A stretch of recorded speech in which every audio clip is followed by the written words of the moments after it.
Yeah. So yeah, thanks everyone for attending this preview of our circular economy geospatial map launch. As many of you probably know that we have the National Center for Timber Durability and Design Life. We are a national center. It was established as a partnership between UniSC, Queensland Department of Primary Industry, University of Queensland, and FWPA. Our mission is that become a primary authority in Australia and as a global leader in research related to timber durability and design life, including reuse and recycle of timber and wood products. We work broadly on four themes: developing a standard and code for timber durability, durable building material, circular economy, and outreach and educational is one of our key mandate to work with the industry as well as train the next generation of timber durability and circularity researcher. In Australia, the government has set several targets and initiatives to move towards circular economy by 2030. PwC Government Commission report have shown the significant economic and environmental benefit if we mandate circular economy. But the current reality is that currently many million tons of timber resources are being wasted annually. And the irony is timber is the ultimate renewable resource. And we need to cascade it through multiple life cycles. One can argue that a solid piece of wood can have up to 5 lives if we organize ourselves. But currently about 60% of timber resources is going to landfill, and the rest is predominantly burned for energy. That's why at the National Center for Timber Durability and Design Life, we have Timber Circularity Project, where we are aiming at assisting timber user in identifying suitable pathways for repurposing treated and engineered wood product. We have several tasks, knowing where the volume is, where the geographical location of these resources are, what condition these timber resources are after their first end of life, what are the regulatory hurdles at different states of Australia where treated timber or engineered wood, how we can maneuver to be reused and recycled. Logistic is another issue because Australia is a vast country, so we're looking reuse and recycling opportunity and how logistic fits in the economic chain. As well as you will hear more about the geospatial mapping, that where those resources are, what opportunities are, will be presented later.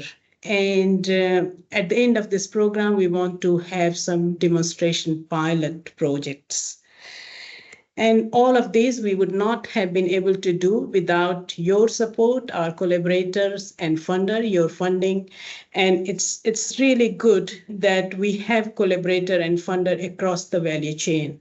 And I really do want to acknowledge your support. Thank you very much. Thanks, Tripti, and thanks everyone again for attending. I'm just going to start by introducing the team that's been working on the map. So we've got here Martin online, also Mel Harris, and Karen Hanson from Locatable Solutions, and Tripti, of course. The whole team is going to be available after the webinar for questions if anybody has any.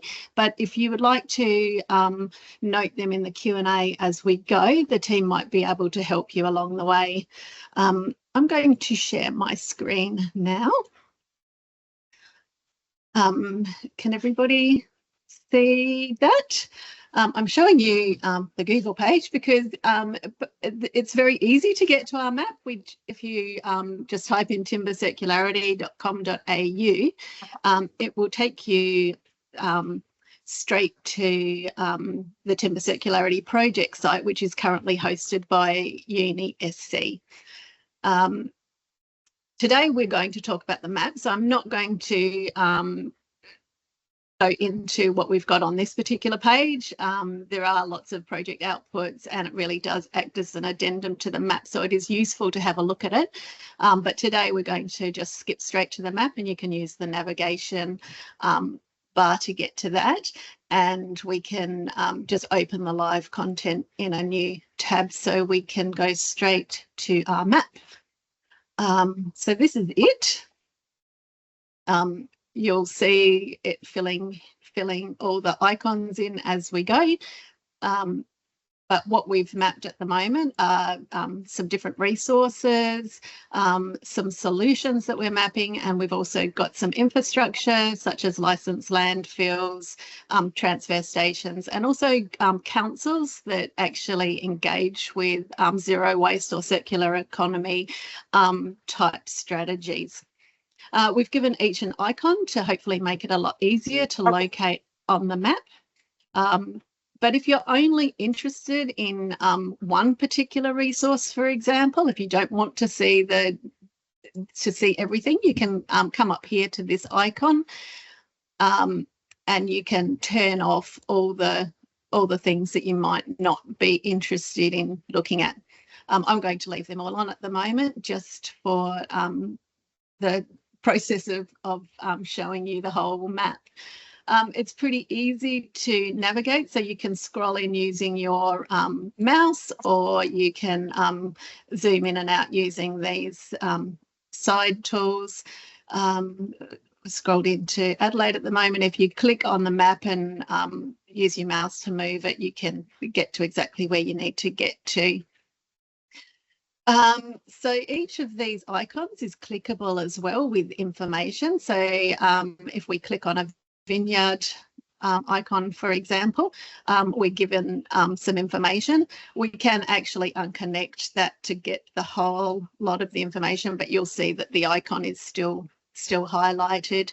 The type of information that we have in the vineyard post is where the region is and how the size of that region, but we've also noted the number of CCA posts removed, and also the creosote posts removed annually, and also a total number. We've put some volumes and dry weights in there in case people need those for logistics purposes as well. So that's the sort of vineyard information. If we were to go to a frame and truss example, we get information about the facility size. So we've mapped them on averages based on small, medium, large and extra large facilities. This one's obviously small, and so the average metre cube per month volume for a small facility is 6 metres cube. That's not necessarily meaning that this particular frame and truss will have that much. They might have more or less, but this is just an average across the nation. But we've also got some other information about the resource condition and also the percentage treated by state. So we've done that by survey and averaged it across each state, and the treatment type in that case. We've also, as I said before, we've done an investigation of councils with CE initiatives. So we've basically noted what their initiative is.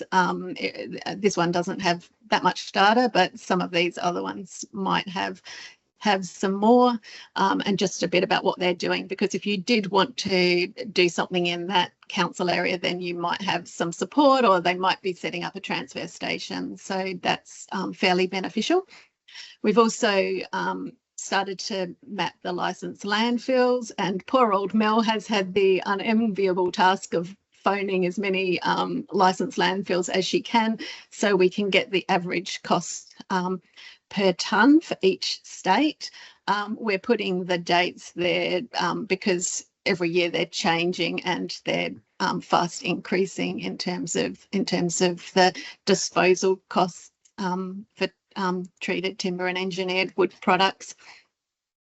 We're also currently doing a survey of engineered wood product users. So we will get that data up online soon. So we're looking at those secondary fabricators, fit out companies, door, window, furniture manufacturers, carpenters, cabinetry fabricators, to really collect information about the unused resource at that level, and also sort of disposal costs, what type of engineered wood products they're using. So just a range of information that will obviously help us map some of that resource as well. So as well as the data behind the map, we've got some built-in features as well that will hopefully help with the timber circular economy. So this tool here, for example, you can actually find resources near you. So if you were, for example, looking for frame and truss resources near a particular location, you can click on that and then take a little tag and put it where you're located, or where you have thinking about having a facility. The default is 100 kilometres, but you can easily change that to the distance that you would like. And then that basically will show you all of those facilities in that area. You can expand that, but the best way to actually access this information is by downloading it to a spreadsheet. I won't do that now, but that spreadsheet will actually allow you to then search by attributes. So you could look at the treatment type, or what size facility it is, any of those things that have actually been mapped. When you want to get rid of it, you can just delete that, and that will disappear. Companies can also do the same thing. So, for example, if we were, I'll just take a particular example here. So we know that Megabeam, for example, does use offcuts from frame and truss, so they can easily just click on their own icon and do a search of any type of resource near them. So again, if we want to go to the frame and truss example, it will give you exactly the same type of information, and you can download that again.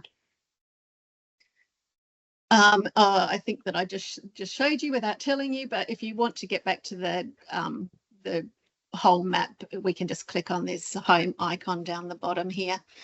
So Karen's really set up the map so that the team can update individual details. So if a company wanted their particular information on the map, we can do that, and we can update small amounts of information, but we still need Karen to really input that bulk data so it can be kept secure, and nobody can download it as a bulk data. She set it up to exist in separate layers with unique IDs, which does make it more secure, but it also makes it more easily updatable as well. Up until now, she's managed to use available tools to develop the map, so it's really kept our costs down, but hopefully still generated something that will be useful going into the future. More advanced data interaction tools will be able to be added as the data develops, or if there's no existing tools, we can actually look at developing them specifically for the application, but obviously that's going to be a more costly exercise. So as you can see, it's still a work in progress. We're constantly tidying up that data and refining it so it becomes standard across all sectors. And to keep that map up to date in the future, we really will need industry support to probably collect their own data and do it on a regular basis. We can actually, all of the pop-ups do show when the data has been last edited. At the moment, we've only got one license, so it's Mel's details on there, but maybe in the future we could have more licenses and industry could update their own data. I mean, there's lots of different things that we could investigate moving into the future. And it would really be good to map the whole of the timber industry so we can make a full timber, you know, an input into a full timber circular economy, and expand what we've mapped to date and get a lot more solutions up online as well. So at this point, any feedback prior to the public launch of the map would be extremely helpful for us. And it will also help if you can check your organisation is correctly representative at the moment. So that's all I'll show of the map, but what I would just quickly like to do is just go through the next steps. We should be able to finalise data collection, including sort of site visits and the analysis of the survey by April, and then that data can be mapped as well, and we'll follow up with the associated reports for the engineered wood products and utility poles that we're still working on. At the same time, as Tripti mentioned, we're working on getting 3 pilot projects off the ground. All of them are focused on CCA treated timber vineyard posts.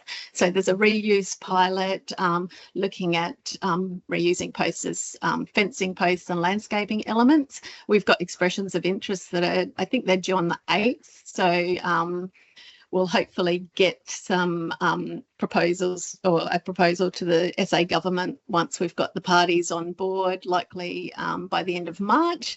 And we're planning the pilot for mid-year in winter. So hopefully that's the downtime.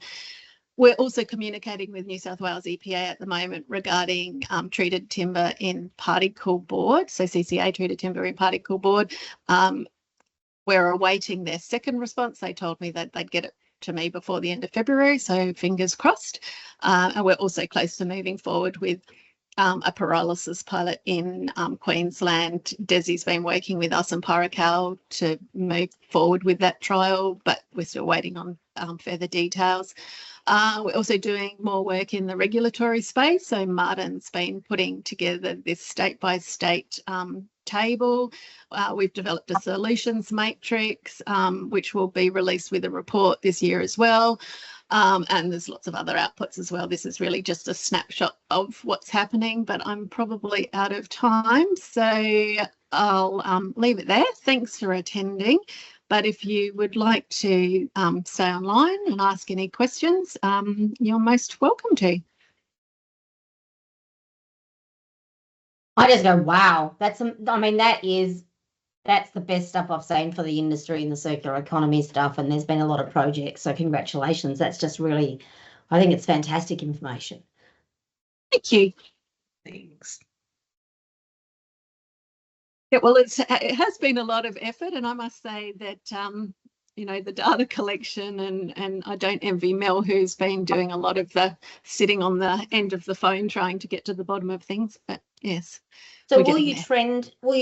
So when you showed the landfill price and you said, you know, you've got the date because of it, so obviously not on the map, but from yourselves as a will you trend the prices of landfill? So, you know, because I think that will make a difference to future funding opportunities and everything if the landfill prices is going up substantially in different areas. Yeah, we're looking at that. Mel's already started to collect that data, and it's looking like it's trending at about 10% increase.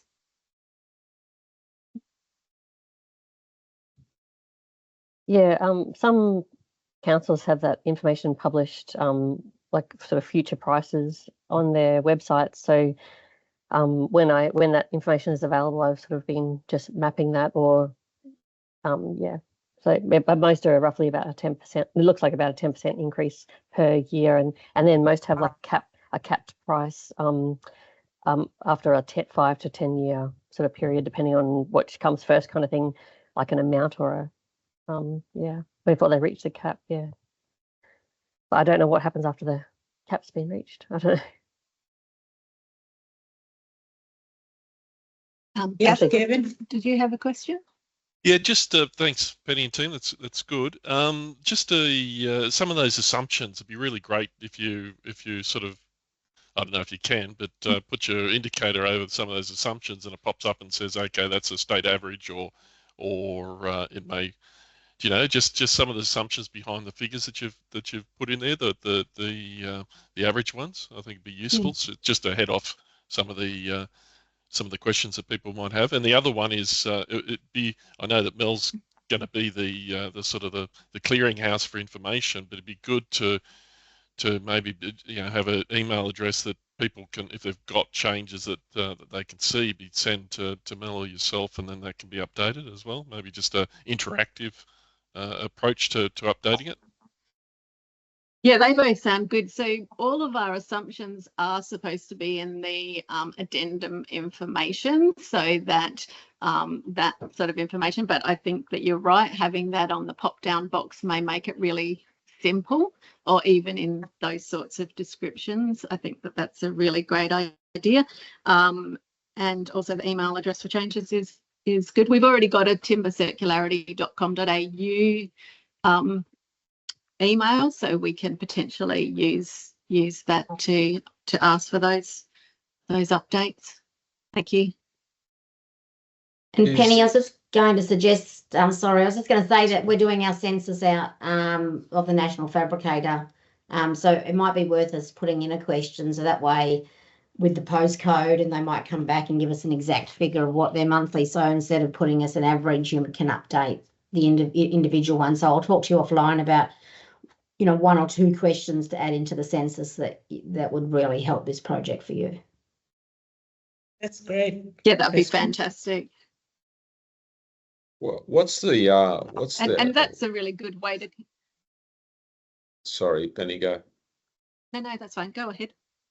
I just want to know what thoughts are in sort of populating it going forward, and how's that all going to work, I guess. Are you guys just going to actively populate going forward, or is this a once-off? Or so our project ends April next year. So okay. we will be continuing to populate it and do as much on the map as we can in the confines of the project. Hopefully we will get funding to continue this. We have had some other interests in the circular economy realm that may also be able to provide some support for it. And yeah, we will be looking to keep it going, because I think that the feedback that we've had in the circular economy space has been extremely positive, and apparently nobody's seen anything like this before. So it's quite exciting that the timber industry is a leader, not just in the circular economy space in Australia, but worldwide, really. Yeah, no, I haven't seen anything like it. It's good.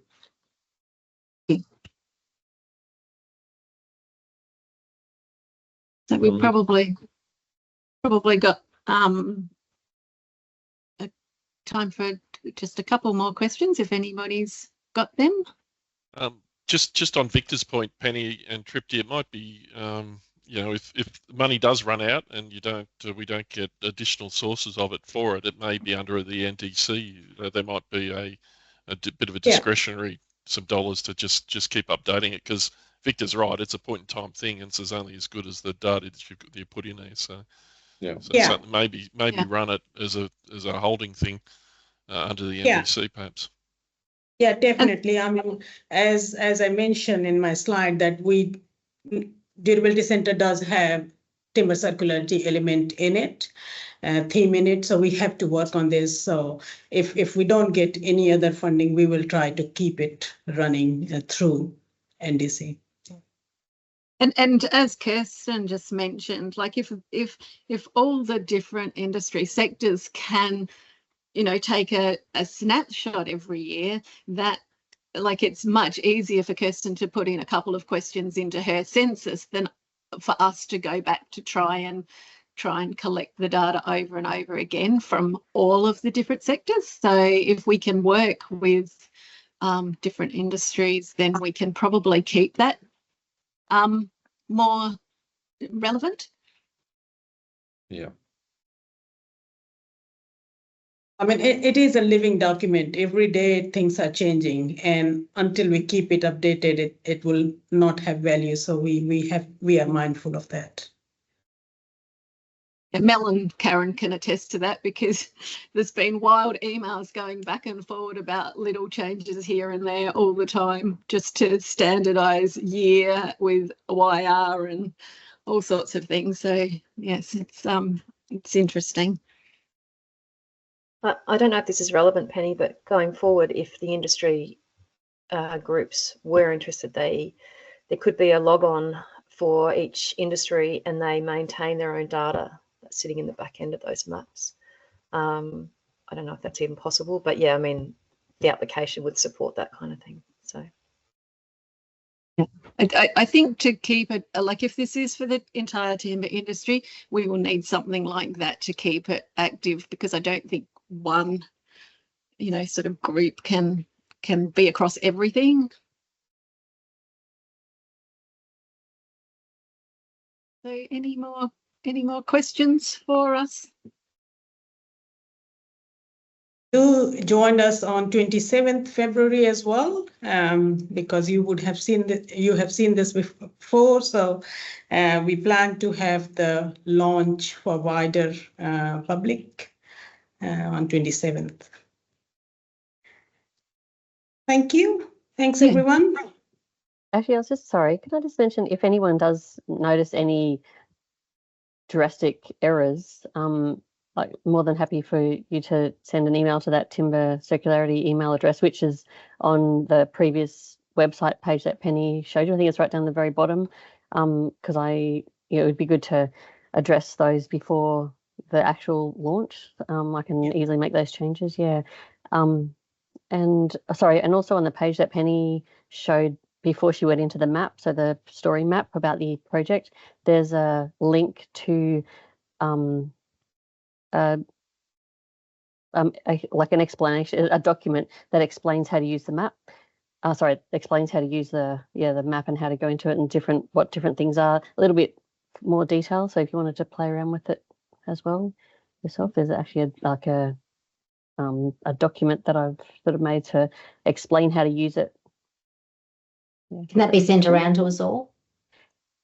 Yeah. I'll send you the link. The link. Yeah. Thanks, Ben. Yep. Yeah, not a problem. Okay, well, thank you very much, everybody. All right, well done again. It's awesome stuff. Yeah, well done, team. Good. Okay. Thank you. Thank you.